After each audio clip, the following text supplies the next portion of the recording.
parles anglais, tu n'as pas pu passer à côté de lui en 2022. YouTube, Instagram, TikTok, conférences, podcasts, il est partout.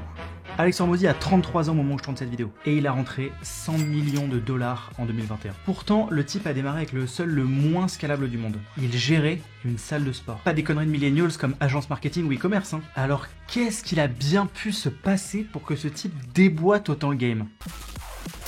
Tu sais, j'évolue dans le milieu des startups, des boîtes financées par des VC qui peuvent faire des exits à 200 millions du jour au lendemain avant même d'avoir atteint la rentabilité. C'est donc pas tant les 100 millions de dollars qui seraient absolument aberrants, même si le chiffre est carrément insane évidemment. Ce qui est le plus impressionnant avec Alex Hormozi, c'est sa courbe de progression et la manière dont il a fait intelligemment évoluer son business. Et c'est pour ça que je veux t'en parler. Parce que justement, dans le milieu startup, on est carrément des habitués. On vise la lune et les milestones, c'est des levées de fonds de plus en plus grosses pour éventuellement, pour 10% des startups, devenir une giga corporation, tandis que les 90% autres meurent ou vivotent, ce qui n'est pas vraiment différent. Un vrai business, ça n'a rien à voir. Déjà, tu dois avoir des revenus, donc des clients dès le premier jour. Mais en plus, à côté de ça, tu dois travailler sur des aspects extrêmement concrets d'un business. La rentabilité, les marges, croître, passer à l'échelle, le tout sur tes propres fonds et en même temps que tu délivres. Ok, donc Hormozi, comment est-ce qu'il a fait tout ça? Tu vas pouvoir en retirer énormément si tu as toi-même un business ou que tu projettes dans l'océan. Honnêtement, Alex Hormozi est un type qui a tout mon respect et que j'admire profondément. Et il y en a pas beaucoup, vu l'intelligence et la violence dans le passage à l'action dont il a fait preuve durant ces 7 dernières années. Son évolution, tu vas le voir, elle s'est faite par paliers, avec à chaque fois le constat d'être arrivé à une sorte de plafond de verre, puis à chaque fois une excellente idée sur comment repenser le business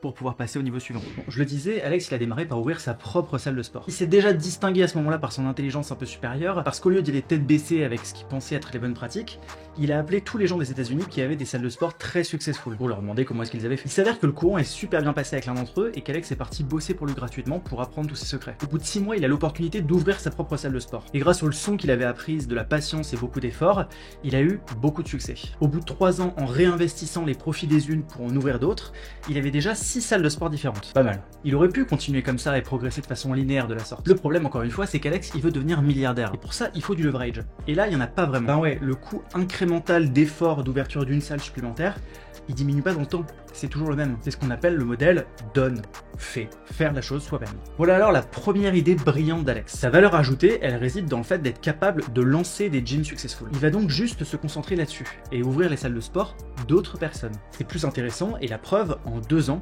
il a ouvert 32 autres salles de sport comme ça. Il les gérait pas, simplement il les lançait et il prenait les bénéfices du premier mois pour lui. Ce qui est intéressant avec ce nouveau modèle, c'est que le coût incrémental, il a diminué. Il peut ouvrir plus de salles plus rapidement et à moindre frais. En revanche, son business n'est toujours pas scalable puisqu'il y a besoin de son énergie, de sa connaissance à lui, pour faire avancer ce business. Ce qu'on appelle le modèle done for you, fait pour toi. Il ouvrait des salles de sport pour d'autres personnes. Par hasard, alors qu'il est rincé et qu'il veut en finir avec cette façon de faire les choses, il découvre que les gérants des salles de sport sont prêts à payer très cher, 40 000 $ même pour être plus précis, pour acquérir seulement son savoir-faire. Il se met donc à former et à accompagner des gérants de salles de sport dans le développement de leur salle de sport, et là il s'avère qu'en 4 ans, c'est plus de 4000 localisations qu'il a pu aider et desservir. Voilà, là on commence à parler de scale. Alex avait trouvé comment packager ses compétences sous la forme d'un modèle done with you, fait avec toi. C'est avec ce modèle qu'Alex s'est mis en 2021 à rentrer plus d'1 million de dollars par mois dans sa poche après taxe, jusqu'à même revendre sa société 50 millions de dollars fin 2021. Ok, ça c'était sympa pour atteindre les 100 millions de dollars. Mais pour devenir milliardaire,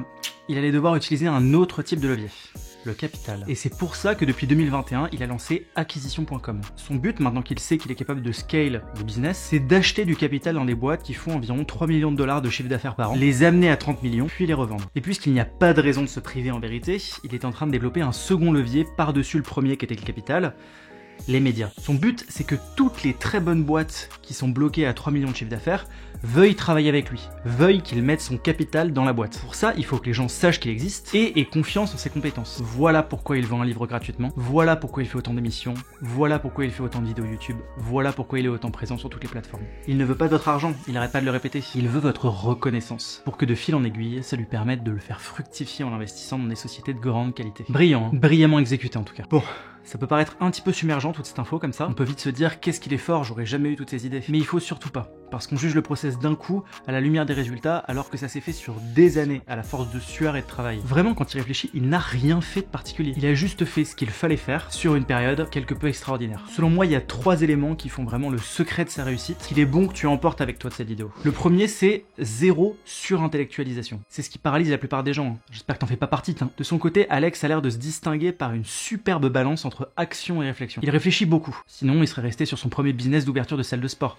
Ça fonctionnait, il n'y avait pas de raison de remettre tout en question. Mais s'il avait trop réfléchi, il serait jamais passé à l'action. Il aurait même pas commencé à ouvrir une salle de sport puisque c'était évident que ce type de business ne l'amènerait jamais à devenir milliardaire. 2. Un passage à l'action massif justement. Volume violence tout le temps, par exemple pour aller chercher des clients. Pour donner un ordre d'idée, dans une de ses vidéos, il explique que si tu ne fais pas au moins 100 fois une tâche par jour, tu ne peux pas te plaindre de ne pas avoir de résultats. Et effectivement, je te mets au défi de faire 100 cold calls par jour pendant un mois et de m'expliquer que tu n'as aucun résultat. Ça n'arrivera pas, c'est pas possible. Et tu le sais très bien. Je fais pas l'apologie de la hustle culture, mais tu te rends quand même bien compte que l'issue était inévitable. Bon, et 3, on en parle ou pas de cette énorme testostérone? Naturel ou pas? Naturel? Oui. J'ai ma petite idée.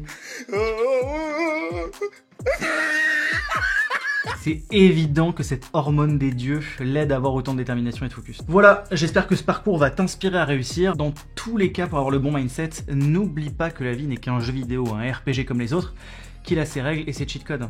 Bye.